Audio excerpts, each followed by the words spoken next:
L'histoire ne murmure pas ses horreurs, elle les hurle.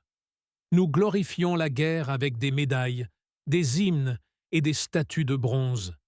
Mais si l'on retire les discours et les parades, il ne reste que la pourriture, l'acier et le silence. Mourir dans les batailles les plus meurtrières de l'histoire ne signifiait pas seulement perdre la vie, cela signifiait la perdre lentement, dans l'agonie, et souvent seul. Des tranchées remplies de boue, aux ruines enneigées, des katanas aiguisés aux viseurs de précision moderne. Laissez-nous vous plonger, instant par instant, dans ce que l'on ressentait vraiment en mourant, quand le sang de l'histoire coulait au plus fort. Vous ne trouverez pas de héros ici, seulement des hommes. Vous êtes-vous déjà demandé si vous pourriez vraiment supporter la réalité derrière les légendes? Commençons. La bataille de Verdun, 1916. Boum, boum, boum. L'artillerie ne s'arrête jamais. Elle devient le seul rythme que l'on connaisse. On dort sous le bombardement. On mange avec l'odeur du sang. On respire la poussière, la pourriture et la peur. Puis la tranchée s'effondre. La jambe d'un ami dépasse de la boue. Juste la jambe. On reçoit l'ordre d'avancer. Le no man's land. On grimpe. On court. Les barbelés déchirent les bras. Une balle frappe le flanc. On tombe. Mais on n'est pas mort. Pas encore. On reste allongé pendant des heures, à hurler, à supplier, se vidant de son sang dans la terre déjà imbibée par des milliers d'autres avant soi. Les vautours attendent que les canons se taisent. Ils ne le font jamais. Bataille de Gettysburg, 1863. Air brûlant de juillet. Uniforme en laine. La sueur et la poudre à canon brûlent les yeux.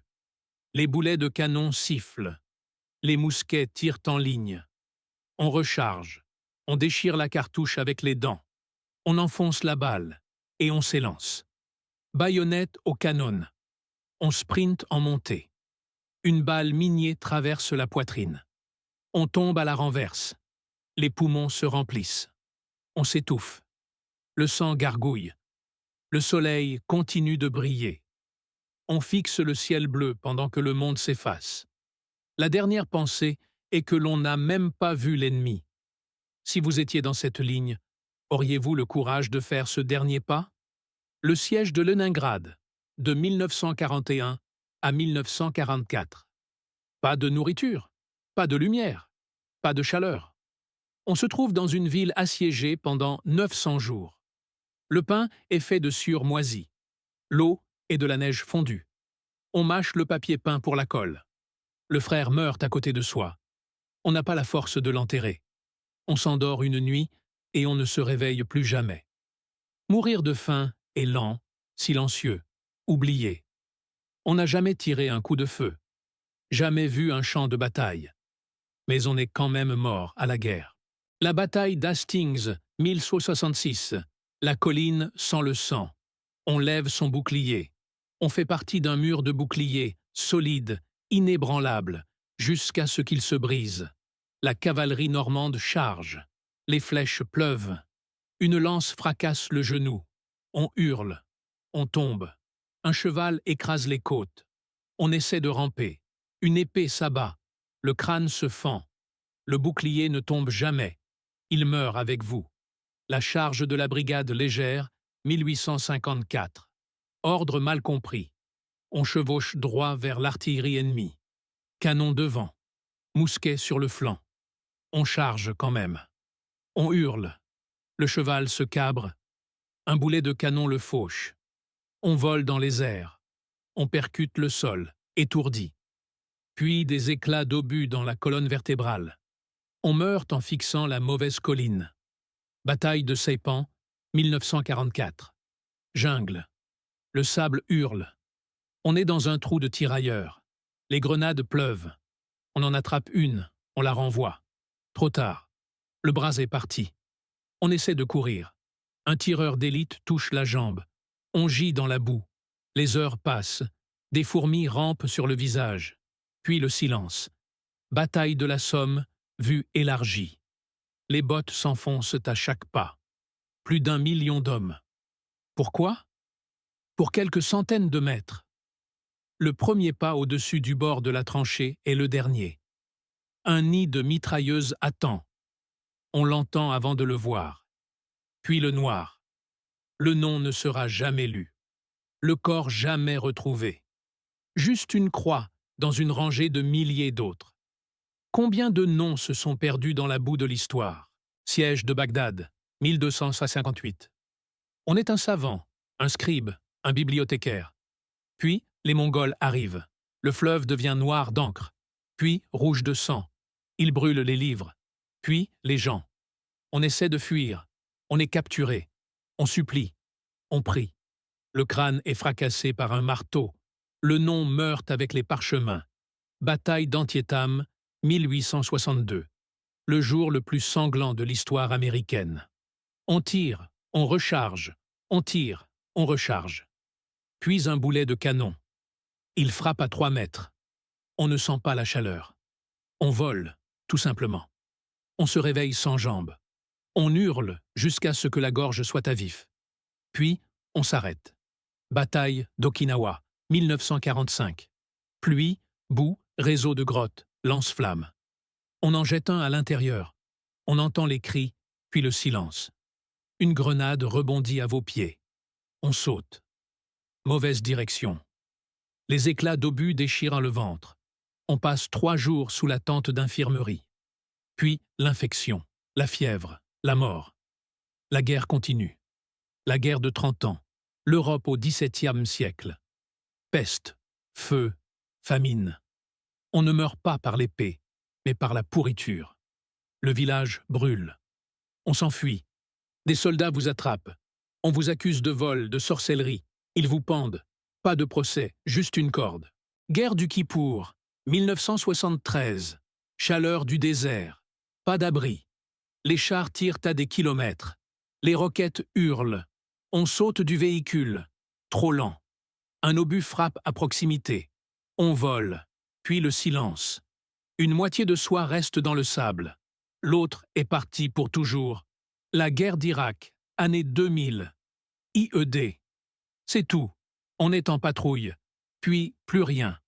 On ne l'entend pas. On ne le voit pas. Seulement des flammes, des éclats, de la poussière.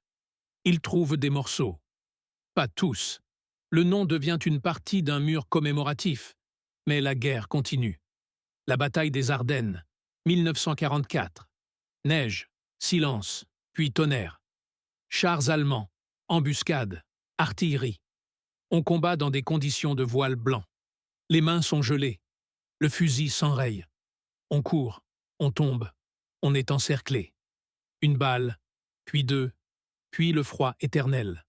La bataille de Waterloo, 1815. Champs boueux, fumée de canon. On entend les tambours, les sabots, les ordres. Les rêves de Napoléon meurent autour de soi. On charge, puis le chaos. Un boulet de canon pulvérise le torse. On n'a jamais su qu'on était mort. Bataille navale de Tsushima, 1905. Mer froide, acier brûlant. On se trouve sur un navire de guerre russe. La flotte japonaise est plus rapide, plus précise, plus meurtrière. Les obus frappent. Le feu se propage. La fumée aveugle. Le capitaine est parti, vaporisé. On saute à la mer. L'eau est glacée. Du pétrole flotte à côté. Puis des flammes. Puis une explosion. On coule. Froid, sombre et seul. Pas noyé, ébouillanté. Pourriez-vous imaginer une fin plus terrible que les profondeurs de la mer? Guerre franco-prussienne, 1870. On est derrière une barricade. Les Prussiens avancent comme une horloge. On tire, on recharge, poussière, sueur, peur. Un obus frappe la maison d'à côté. Elle s'effondre. On est enseveli. Briques, bois, sang. Le sien. On hurle, personne n'entend. On étouffe sous sa propre ville. La guerre du Vietnam, Hue, 1968. Chaos urbain. Coup de feu aux fenêtres. Grenades dans les entrées. On prend d'assaut un bâtiment. La première pièce est sécurisée. La seconde ne l'est pas. Rafales d'Aka. Une dans la poitrine. On tombe en arrière. Un camarade vous tire à l'abri. On se vide de son sang sur un sol carrelé. La dernière chose que l'on voit est un ventilateur de plafond qui vacille. Le sang sèche encore quand la troupe suivante arrive. La bataille de Ctésiphon, 363 APRJ. C. On est un légionnaire romain. Les Perses déferlent de tous les côtés.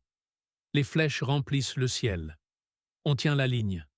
Un char fonce dans les rangs. Une lance pénètre sous la cage thoracique.